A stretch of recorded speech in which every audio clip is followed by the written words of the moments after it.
दोस्तों, आज की ये कहानी एक भूतिया गुड़िया की है। तो दोस्तों चलिए चलते हैं कहानी की ओर। दोस्तों, आज मैं आपको एक ऐसी हॉरर स्टोरी बताने जा रहा हूँ जो बहुत पुरानी होने के साथ साथ बहुत डरावनी भी है। और यूँ कि मानिए ये कहानी सुनकर आप हैरान हो जाएंगे। हो सकता है कि आपने ये कहानी पहले से ही सुनी हो या पढ़ी हो, इसलिए आप दूसरी कहानी भी पढ़ सकते हैं या सुन सकते हैं। ये कहानी है एक भूतिया गुड़िया की, यानी गुड़िया की जिसका नाम है एनाबेल गुड़िया, खूनी गुड़िया। तो आइए कहानी शुरू करते हैं। दोस्तों, ये कहानी शुरू होती है सन 1918 से। इसी साल एक अमेरिका स्टार राइटर जो बच्चों की कहानियाँ और लिखा करते थे, उन्होंने सबसे पहले इस गुड़िया का जिक्र अपनी किताब में किया था। इस किताब में उन्होंने अपनी साथ हुई एक सच्ची घटना के बारे में बताया था। वो लिखते हैं कि एक बार वो अपने घर के बैक गार्डन में टहल रहे थे, तभी उनको वो खूनी गुड़िया पड़ी हुई मिली। उन्होंने कभी भी पहले ऐसी गुड़िया को अपने घर के आसपास नहीं देखा था, इसलिए उन्होंने अपने पड़ोसियों से पूछा कि कहीं ये गुड़िया उनकी तो नहीं, लेकिन उन्होंने इनकार कर दिया। फिर उन्होंने इसके बारे में ज़्यादा नहीं सोचा और गुड़िया को अपनी बेटी को दे दिया। उनकी बेटी गुड़िया को देखकर बहुत खुश थी। वो उसके साथ हर रोज़ खेलने लगी। फिर खेलते खेलते उसको गुड़िया के साथ इतना लगाव हो गया कि वो गुड़िया को एक पल के लिए भी अकेला नहीं छोड़ती थी। वो घर में अकेली बैठी उसके साथ ज़्यादा समय बिताने लगी थी और बातें करने लगी। उसके पिता को उसकी चिंता होती, लेकिन वो बच्ची समझकर उसे नज़रअंदाज कर देते थे। लेकिन जब वो 13 साल की हुई, तब वो किसी गंभीर बीमारी में पीड़ित हो गई। इलाज के लिए उसे वैक्सीन दी गई, लेकिन उसका उल्टा प्रभाव हो गया, जिसकी वजह से उसकी मौत हो गई। उस लड़की की मौत हो गई। लेकिन अजीब बात ये थी कि जिस तरह वो गुड़िया रहस्यमयी तरीके से उनके घर में आई थी, ठीक उसी प्रकार वो गायब भी हो गई थी। ये कहानी लोगों में बहुत प्रसिद्ध हो गई। इसके बाद वो गुड़िया कई सालों तक कहीं भी नज़र नहीं आई थी। धीरे धीरे लोग इसे भूल गए थे, लेकिन 1970 में ये गुड़िया हॉबी स्टोर नाम के एक दुकान में नज़र आई। एक दिन किसी महिला को ये खूनी गुड़िया पसंद आ गई और उसने ये गुड़िया खरीद ली। उस महिला को ये बिल्कुल भी अंदाज़ा नहीं था कि ये गुड़िया भूतिया है, लेकिन उसने ये गुड़िया अपनी बेटी डोना को उसके जन्मदिन पर देने के लिए खरीदा था। डोना उस समय नर्सिंग की पढ़ाई कर रही थी और हॉस्पिटल में अपने 2 सहेलियों के साथ रहती थी। वो इस गिफ्ट से बहुत खुश हो गई थी। इसके साथ साथ वो हैरान भी थी, क्योंकि उसकी गुड़िया के साथ खेलने के उम्र बीत चुकी थी। लेकिन उसको ये तोहफा बहुत पसंद आया। उसने गुड़िया को अपने कमरे में सजाकर रख दिया, लेकिन उसकी दोनों सहेलियों को ये गुड़िया बिल्कुल भी पसंद नहीं आ रही थी। उनमें से एक सहेली, जिसका नाम शालू था, उसको ये गुड़िया शुरू से ही अजीब लग रही थी और उसने डोना को ये गुड़िया अपने कमरे में रखने से मना भी किया था। लेकिन डोना भी ने उसकी बात नहीं मानी थी। इस गुड़िया के कमरे में आने के बाद अजीब हरकतें होनी शुरू हो गई थी। डोना ने ये नोटिस किया कि ये गुड़िया अपनी जगह से दूसरी जगह बदल लेती है। डोना ने ये कई दिनों तक नोटिस किया और अपनी दोनों सहेलियों को इसके बारे में बताया। फिर डोना की बात सुनकर उसकी दोनों सहेलियों ने उसे सलाह दी कि तुम इस गुड़िया को कमरे से निकाल दो, क्योंकि ये गुड़िया एक श्रापित गुड़िया है। लेकिन डोना ने उनकी बात नहीं मानी, क्योंकि वो भूत प्रेत पर विश्वास नहीं करती थी। समय बीतता गया और लगभग 1 महीने के बाद उन्हें अपने कमरे में एक कागज़ का टुकड़ा मिला, जिस पर पर्चे से लिखा हुआ था हेल्प में हेल्प लिखा हुआ था। उन्हें ऐसे टुकड़े कई बार अपने कमरे में मिले थे। एक दिन जब तीनों सहेलियां अपने कमरे में पहुंची तो उन्होंने देखा कि गुड़िया छाती पर और कमर पर लाल रंग के निशान पड़ गए हैं। लेकिन क्योंकि वो नर्सिंग कर रही थी तो उन्होंने इसका पता लगाने में ज़्यादा समय नहीं लगाया कि ये रंग नहीं बल्कि गुड़िया पे जो लगा है ये एक खून है। इसी दौरान भी डोना की सहेलियों ने उसे बाहर निकालने को कहा, लेकिन डोना ने उनकी बात नहीं मानी, क्योंकि डोना को भी इस गुड़िया से अजीब तरह का लगाव हो गया था। एक दिन शालू घर में अकेली थी और डोना अपनी दूसरी सहेली के साथ कहीं बाहर गई थी। तभी शालू को डोना के चीखने की आवाज़ आई। वो ये भूल गई थी कि डोना तो घर में ही नहीं है, और जब वो कमरे में गई तो उसने देखा कि उस कमरे में उस गुड़िया के अलावा और कोई नहीं है। इसके बाद कमरे से शालू के चीखने की भी आवाज़ आई।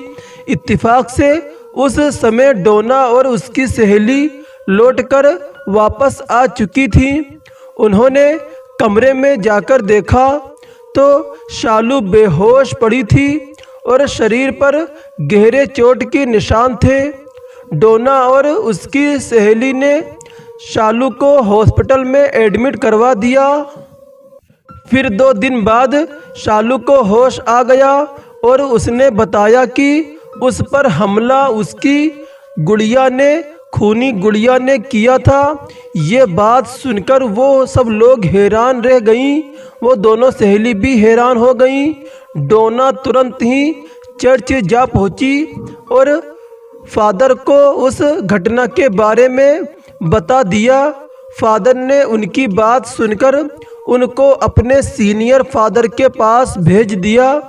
उन्होंने कहा कि इस गुड़िया में बुरी आत्मा का साया है और ये बात उनके संभालने योग्य नहीं, इसलिए उन्होंने ये खबर पैरानॉर्मल एक्टिविटी एक्सपर्ट पति को दे दी। ये दोनों डोना के हॉस्पिटल पहुंच गए और गुड़िया के साथ एक हफ्ता बिताया। एक हफ्ता बीतने के बाद उन्होंने बताया कि इस गुड़िया के अंदर एक भयानक शक्तिशाली आत्मा का वास है और ये आत्मा गुड़िया से निकलकर इंसानी शरीर में जाना चाहती है। इसमें डोना का शरीर चुना है। इस गुड़िया ने डोना का शरीर चुना है। उन्होंने बताया कि इस गुड़िया को डोना से जल्दी दूर करना होगा। ये सुनकर डोना बहुत घबरा गई और गुड़िया को उनके साथ ले जाने के लिए हाँ कर दी। फिर ये पति पत्नी उस गुड़िया को अपनी कार में घर ले जाने लगे और रास्ते में कार ने काम करना बंद कर दिया, जिससे कार दीवार में टकरा गई। खुशकिस्मती ये रही कि उनको ज़्यादा चोट नहीं आई। कार के बेकाबू होने के पीछे इस गुड़िया का ही हाथ था। पति पत्नी ने गुड़िया को तंत्र मंत्र की शक्ति से अपने वश में कर लिया और एक शीशेदार बॉक्स में बंद कर दिया। इसके बाद उन्होंने इस बॉक्स को अपनी ही एक म्यूज़ियम में रख दिया। और दोस्तों, आज भी आप इसे इसी म्यूज़ियम में ही देख सकते हैं और साफ साफ उस बॉक्स पर लिखा है कि बॉक्स को दूर से ही देखें और साथ हाथ ना लगाएं। फिर उसके बाद डोना की भी तबीयत सही हो गई और उसकी सहेली की भी तबीयत सही हो गई। फिर उसके बाद उन दोनों ने फिर गुड़िया की जिद नहीं की। दोस्तों, आज की ये कहानी एक ऐसी कहानी है जिसे सुनने के बाद आपकी हालत ऐसी हो जाएगी जैसे कार्यों को भूलना होगा। ये कहानी एक शैतानी गुड़िया की है और कैसे उस गुड़िया के प्रकोप ने सबको बुरी तरीके से परेशान किया। तो दोस्तों, आज मैं आपको एक ऐसी कहानी सुनाने जा रहा हूँ जिसे सुनकर आपकी रूह भी कांप जाएगी। इस कहानी की शुरुआत होती है एक गांव से, जहां मुकेंद्रा नाम की एक तांत्रिका रहती थी। वो एक ऐसा अनुष्ठान कर रही थी कि उसमें उसे लगभग 100 बच्चों की बलि देनी थी, जो कि सबसे बड़ा पाप है और सबसे गलत काम है। वो तांत्रिका अपने शैतान को खोज करके अमर होना चाहती थी, जबकि सच्चाई ये है कि जिसने इस ज़मीन पर जन्म लिया है उसे एक ना एक दिन तो मरना ही है। लेकिन उस तांत्रिका की चाहत कुछ ज़्यादा ही बढ़ गई थी और उसके लिए वो हर रात को एक बच्चे की बलि देना चाहती थी और कोशिश भी यही करती थी कि वो अपने मकसद में हर कदम कामयाब रहे। लेकिन दोस्तों, किसी को इस बात की भनक लग चुकी थी और उसने गांव वालों को समझा दिया कि गांव में बच्चों यूं ही नहीं गायब हो रहे हैं और हमें इस बात की तह तक पहुंचना होगा और रात में हम निगरानी रखेंगे। फिर उन्होंने कुछ ऐसा देखा जिसे देखकर आंखें दंग की दंग उन लोगों की रह गईं। उन गांव वालों ने देखा कि एक गुफा में एक काले कपड़े में एक औरत बैठी है और उसके सामने एक बच्चा पड़ा हुआ लेटा है और वो तांत्रिका साधना में विलीन हो गई है। तभी गांव के लोगों ने उस बच्चे को उठाकर उससे दूर कर दिया और उसकी साधना को भंग कर दिया। फिर दोस्तों, वो तांत्रिका ये सब देखकर वहां से भागने लगी। तभी लोगों ने उसे पकड़ लिया और वहीं रात के अंधेरे में किसी खोपड़ी में वो तांत्रिका जा घुसी। दोस्तों, जो वहाँ खोपड़ी रखी हुई थी उसी खोपड़ी के अंदर वो तांत्रिका जा घुसी।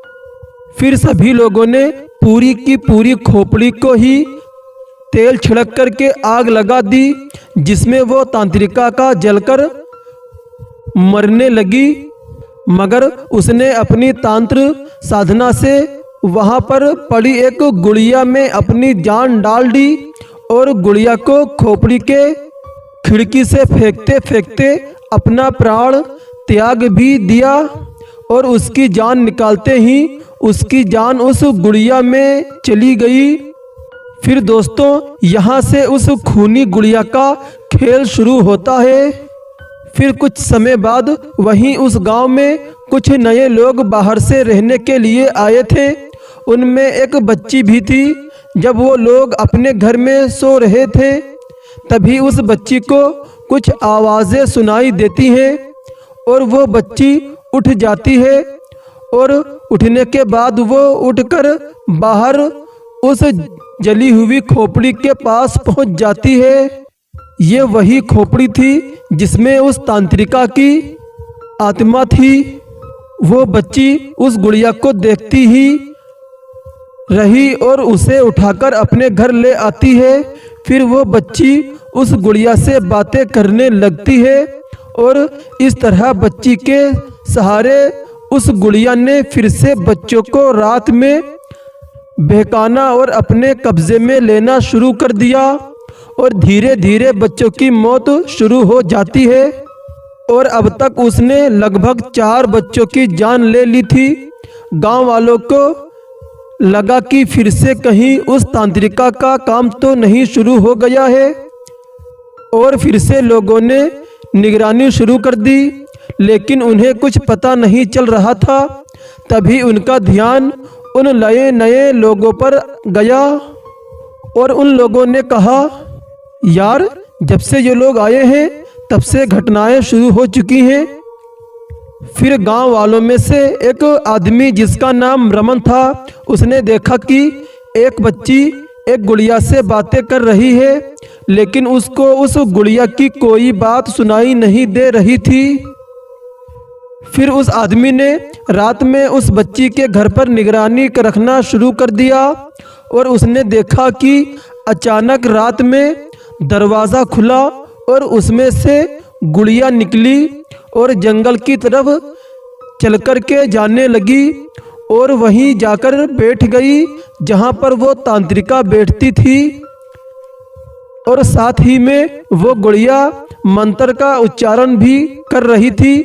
तभी एक बच्चा सम्मोहित होकर उसकी तरफ आने लगा और उसने बच्चे को वहीं पर मार डाला।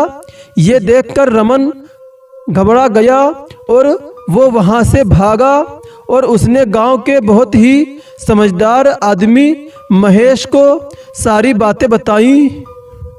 सारी बातें सुनकर महेश ने कहा, यार समस्या का समाधान हमारे गुरुजी देंगे।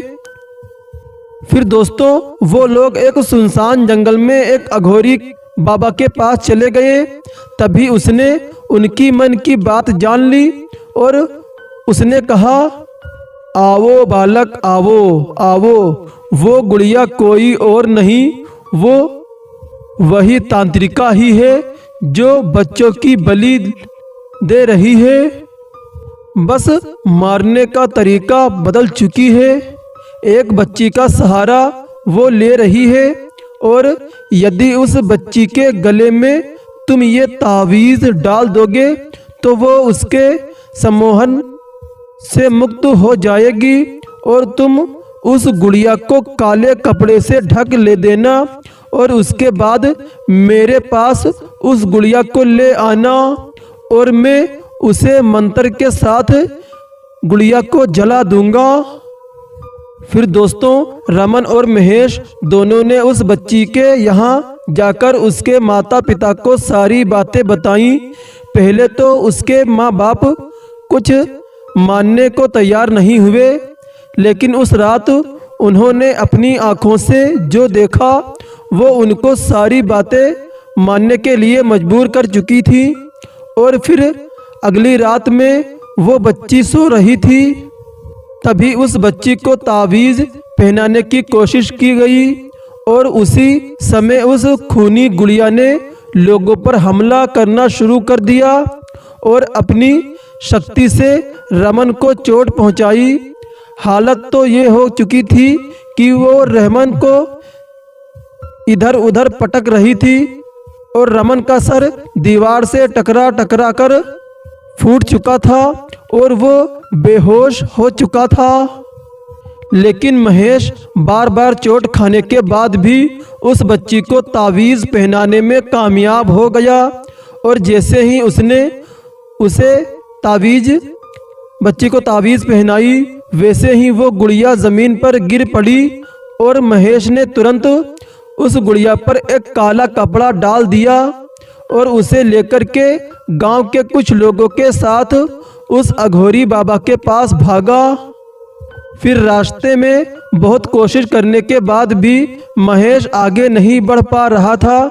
तभी उसने गुड़िया गांव के ही दूसरे आदमी को दे दी, लेकिन उसके हाथ में गुड़िया लेते ही उसे न जाने क्या हुआ कि वो वहीं पर बेहोश हो गया। जैसे ही उसके अंदर जान ही ना बची हो। फिर क्या था, लोग समझ गए कि ये गुड़िया इन्हें आगे नहीं जाने देगी। लेकिन तभी वो अघोरी बाबा वहाँ से चलता हुआ उनके पास आया और पास आते ही उसने सबसे पहले अपने मंत्रों से उस गुड़िया को अपने वश में किया और उसके बाद उसे वहीं पर जला दिया। और दोस्तों, जब वो गुड़िया जल रही थी तो उसमें अजीब अजीब सी आवाज़ें आ रही थीं। ऐसा लग रहा था जैसे कि उस गुड़िया में किसी की जान बसी हो। और उस गुड़िया से बहुत सारी आवाज़ें आ रही थीं। और उस गुड़िया को जलाने के बाद अब भी वहाँ तक दोबारा कोई आतंक तो नहीं हुआ, लेकिन खौफ अभी भी लोगों के दिलों में जिंदा है। क्योंकि खौफ ऐसी चीज़ है जो एक बार तो आता है लेकिन वो पूरी ज़िंदगी भर याद रहता है। तो दोस्तों, उम्मीद करता हूँ कि आप लोगों को शैतानी गुड़िया और मौत का खूनी खेल अच्छा लगा होगा। और आपको कैसा लगा प्लीज़ हमें कमेंट करके ज़रूर बताएं। और इसी तरह की वीडियो सुनने के लिए हमारे चैनल को सब्सक्राइब करें और ज़्यादा से ज़्यादा शेयर करें।